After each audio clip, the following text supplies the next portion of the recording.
텐서 해석개론 책 오늘부터 진도를 나가보겠습니다. 이거는 앞부분은 이제 1장에 텐서 개념 설명하는 부분인데요. 모든 책의 서론이 그렇듯이 사실은 맨 마지막에 쓰여져야 되고 또 맨 마지막에 종합적으로 해서 읽혀야 되는 부분이긴 한데 일단 순서상 그 개념을 던져줘야죠. 이거는 참 모든 책에 해당되는 거지만 상당히 모순적인 상황인 거죠. 이 모든 설명을 다 들어야 이해할 수 있을 그런 내용을 앞에 미리 먼저 던져 놓아야만 하는 어쩔 수 없는 그런 상황이 있죠. 그래서 텐서 개념도 나중에 다 공부 끝나고 나면 다 이렇게 이해가 된다라고 할 만한 부분이 지금 읽어서는 이게 좀 이해가 그렇게 쉽지 않은 경우도 종종 있습니다. 그래서 그 텐서의 개념들 책에서 간략히 요약한 부분만 가볍게 좀 읽고 넘어가겠습니다. 그래서 일단 데카르트가 좌표계를 고안했죠. 요거는 데카르트가 이제 항상 누워서 생활을 많이 했다고 하죠.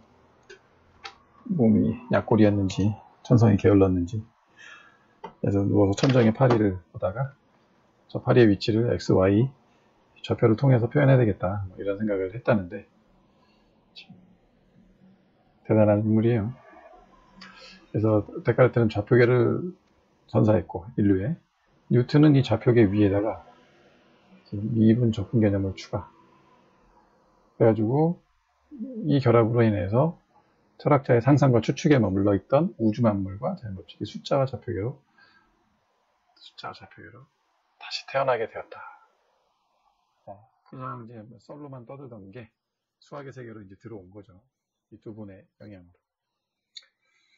그래서 이제는 좌표로 이 위치를 표현하다 보니까 이게 숫자의 쌍으로 XY 또는 XYZ의 숫자 쌍으로 이게 표현하게 되고 이게 이제 그 벡터 개념의 기초가 되었다는 거죠. 항상 그 숫자의 꾸러미 쌍이고 그래서 이제까지는 단순한 숫자의 나열에 불과했던 그런 정보들이 곧바로 벡터라는 의미 있는 물리량으로 표기될 수 있음을 깨닫게 되었다. 그냥 이건 단순한 이 꾸러미가 아니다 이거예요. 굉장히 의미 있는 물리량이 된다. 그래서 벡터는 주어진 벡터 스페이스에서 합치거나 연산할 수 있는 편리한 수학적인 도구가 되어서 이 벡터랑 미분이랑 적분이 어우러져 가지고 자연법칙을 설명하고 규정하는 가장 효과적이고 필수적인 도구가 되었다. 하여튼 벡터 만세, 미분 만세, 적분 만만세 이렇게 되었고요. 그 다음에 이제 아인슈타인에 이르러서는 비로소 그러니까 텐서 시스템을 이용해 가지고 뒤틀린 시공간 개념을 정확하게 수식으로 표현할 수가 있는 경지에 이르게 되고 그렇죠. 그리고 이제 또 이 텐서의 또 한 가지 의미는 어떤 물리량이 특정한 좌표나 위치에 고정되지 않고 어디에서나 보편적으로 정의할 수 있게 되었다는 거죠. 그 물리량을 불변량으로서 인베리언트하게 좌표계가 바뀐다고 해서 그 어떤 수식이 바뀌거나 이런 일 없이 항상 F는 MLA다라면은 항상 요 형태를 어디에서든 좌표계가 변해도 유지할 수 있는 이런 시스템. 그래서 이런 텐서 시스템이야말로 자연현상을 수식으로 표현하려는 지적이고 철학적인 시도를 가장 잘 구현해주는 체계라는 거죠. 그래서 우리가 흔히 쭉 써오던 이런 벡터 표현으로 된 거, 이거 벡터도 1차 텐서니까 텐서 시스템 중에 일부죠. 그래서 이 텐서 시스템이 짱이다 이런 얘기입니다. 그래서 이제 모든 우리가 사실 수학 이런 과학 물리학 책에서 보는 모든 수식들은 기본적으로 텐서 시스템을 이용한 수식이고 만약에 이게 텐서가 아니라면 그러면 어떤 일이 벌어지냐? 예, 인베리언트 하지 못한. 그러니까 이제 어떤 좌표계에 가서는 그 형식이 깨어져 버리는 이런 사태가 벌어질 수 있어요. 그런 사태가 실제로 벌어졌던 게 지난번에 말한 아인슈타인의 7년간의 방황, 크리스토페르 심볼이 를 가지고 7년간 방황했던. 근데 이게 텐서가 아니었음을 언제 깨달았는지는 모르겠지만 하여튼 그로 인해서 수식이 제대로 나오질 않았고 방정식이. 그래서 이제 이거를 여기에서 텐서를 만들어서 이렇게 해서 아인슈타인 텐서도 만들고 에너지 모멘텀 텐서도 만들고 해가지고 이것들의 조합인 장관 정식을 완성한 그런 예화가 있듯이 이 텐서 시스템은 중요하다. 예. 그래서 이제 그럼 텐서가 개념이 뭐냐 라고 봤을 때 이 책에서는 이렇게 텐서라는 거는 성분과 좌표계로 이루어진 그런 이제 물리량이다. 그래서 이거는 텐서는 성분과 그것이 정의된 좌표계로 구성된다. 라고 정의를 던져줍니다. 이게 무슨 말이냐 하면, 우리가 1차 텐서를 예로 하나 들어보죠. 이 1이라는 벡터가 하나 있었다. 이렇게 할게요. 벡터가 있다면, 요거는 사실은 이렇게 표현되는 거잖아요. 근데 이상하게 이게 영어로 이렇게 해놓으면, 영어로 이거를 좀 원어로 하면 훨씬 더 명징하게 이게 이 뜻이구나 오고, 번역어로 하면 뭔가 명확하지 않은 것 같아요. 좌표계는 이제 이게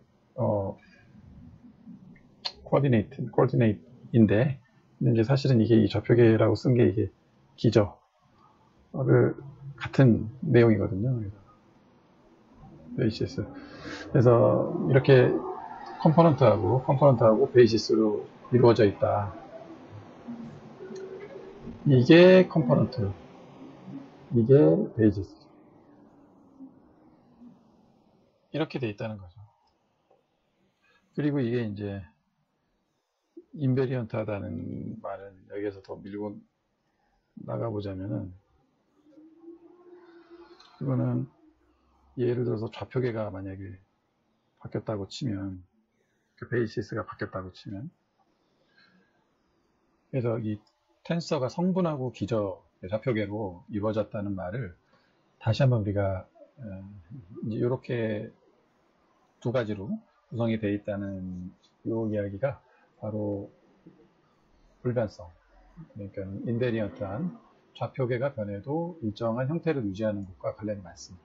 그래서 1차 텐서인 벡터를 가지고 예를 이제 가시적인 걸 한번 들어본다면은, 지금처럼 이렇게 써져 있는 이 벡터는 이게 만약에 벡터 A라고 했을 때, 이 벡터라는 거는 지금 요 파란색 좌표계에서는 요 기저가 이쪽이 X, 기저 벡터가 이제 요거라고 쳐보자고요. 2에 Y에 이렇게 구성된 거에서는 어떻게 됩니까?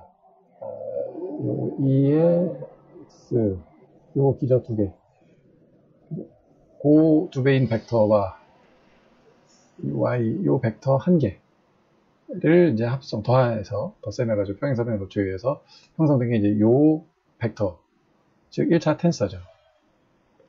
자, 근데 이제 이게 만약에 좌표계가 바뀌었다. 좌표계가 바뀌어가지고, 좌표축을 한번 그려보면은, 좌표축이 만약에 하나는 이렇게 되고, 또 하나는 이딴 식이 근데 이 새로운 좌표계가 이렇게 구성됐다, 형성됐다 했을 때, 만약에 이제 이 좌표계에서는 요게 기저가 2에 x에 뿅 짝대기로 한번 구분해 보고요. 또 요거는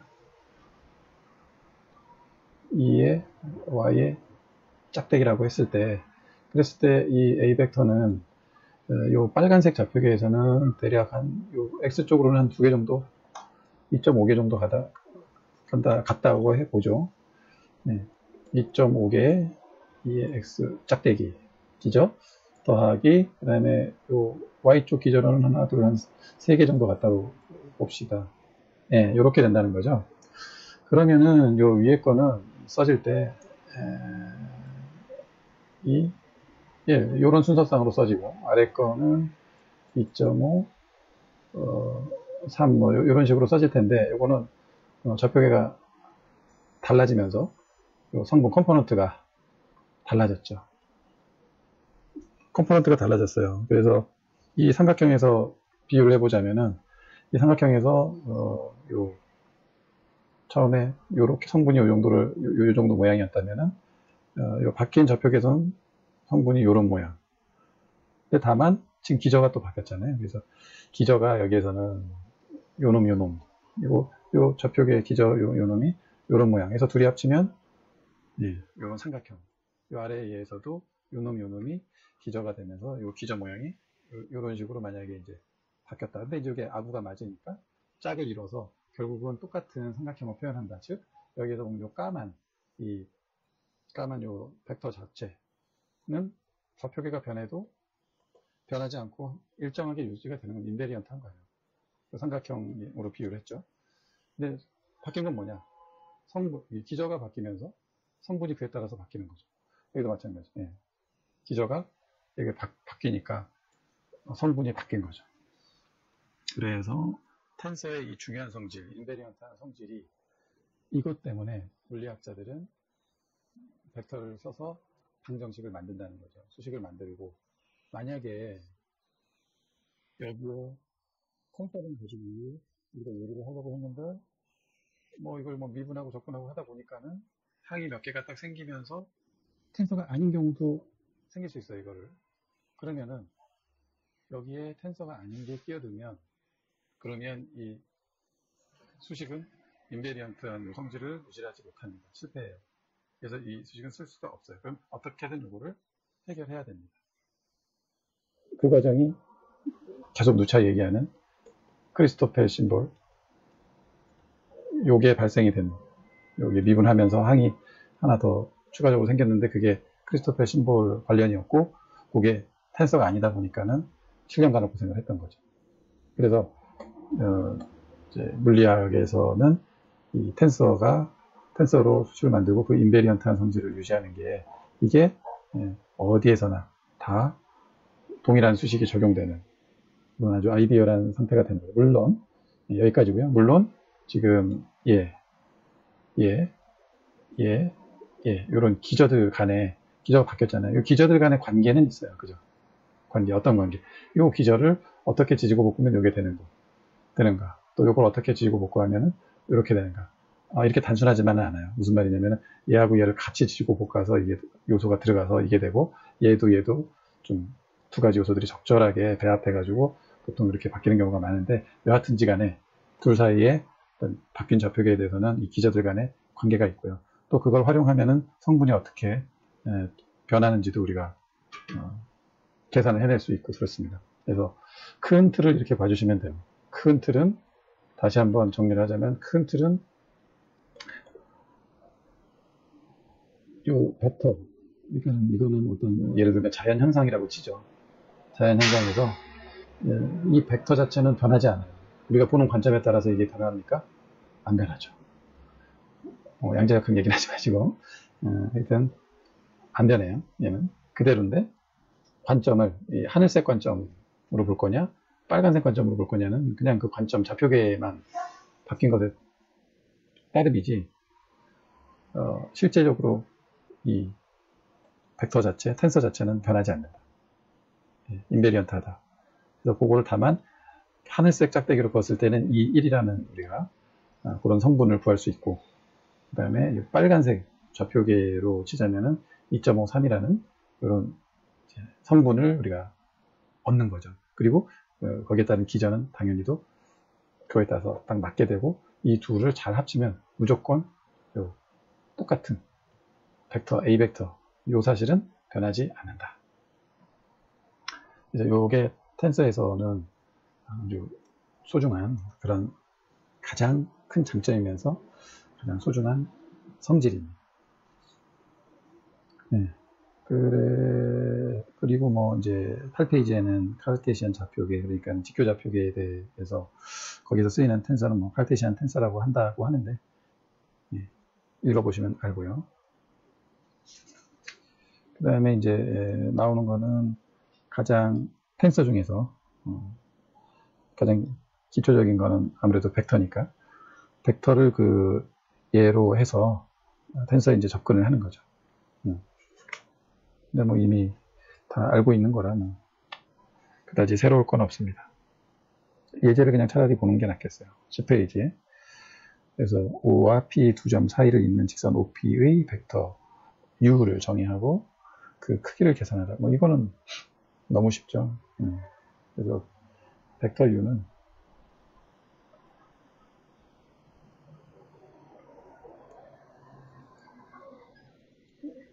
이렇게 쓸 수가 있고, 이거는 이 좌표. 그래서 처음에 시작이 여기 우연히도 원점에서 됐네요. 이거 빼면은 요런 벡터가 이제 우리가 나온다는 거죠. 그리고 이제 요 크기를 구하라. 크기 구하는 거는 이제 다 알잖아요. 네. 크기는 요 성분들 제곱해가지고 다 더하면 되죠. 루트 13이 나오나요?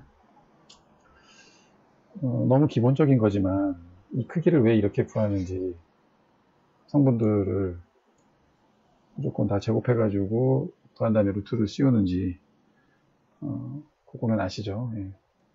잠깐 언급해보자면은 가장 단순한 2차원 벡터에서는 당연히 여기다 2고 여기가 3이다 그러면은 이 벡터의 크기 요거 자체는 피타고라스 정리에 의해서 3의 제곱 플러스 2의 제곱 하면은 요 A 벡터의 크기가 나옵니다. 요거 3차원으로 확장해가지고 축을 하나 더 이렇게 지면상으로 그렸다. 그래가지고 2, 3, 그 다음에 0 하지 말고 2를 한번 더 해볼게요. 2. 이 벡터를 3차원적으로 이제 그린다 그러면은 이렇게 딱 잘못 그렸네요.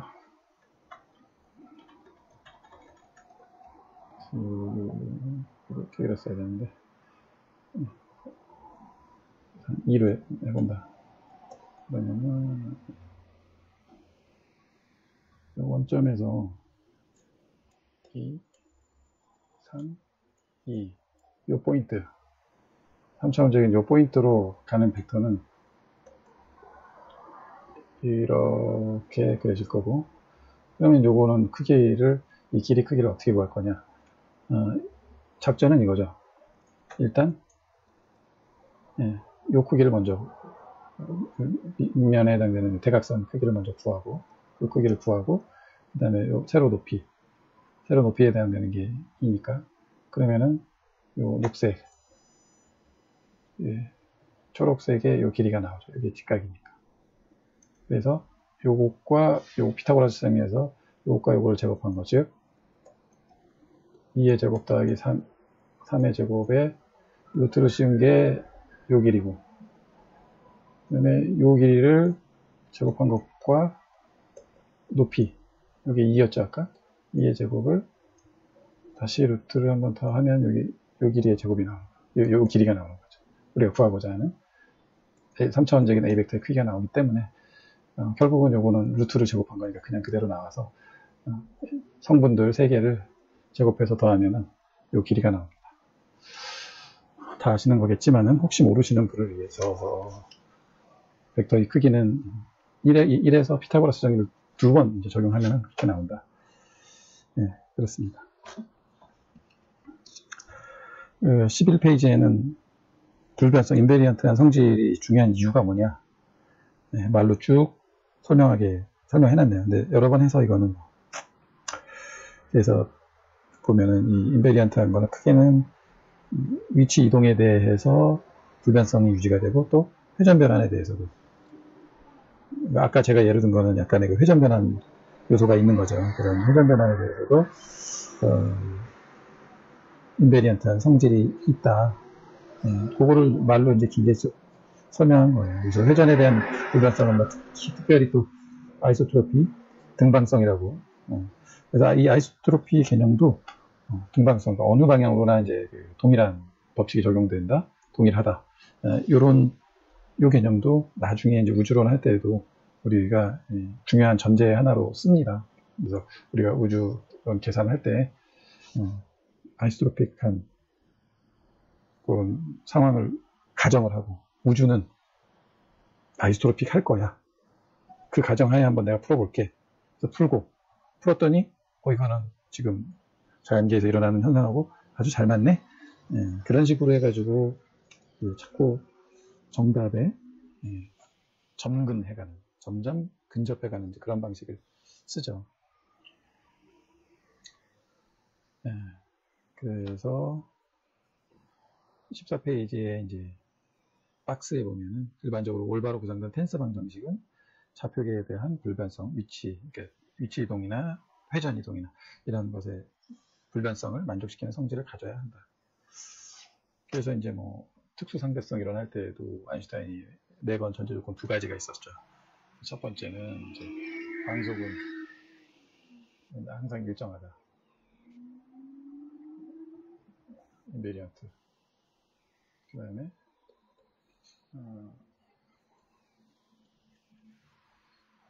physics law. R로 할까요? same.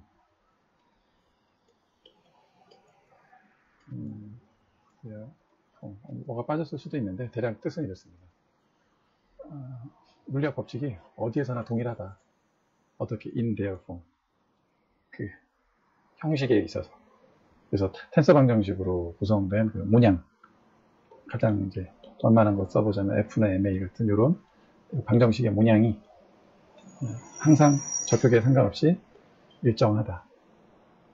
이 두 가지를, 광속 일정한 거하고 이 두 가지를 대전제로 무수를 받고 시작을 합니다. 생각해보면 사실은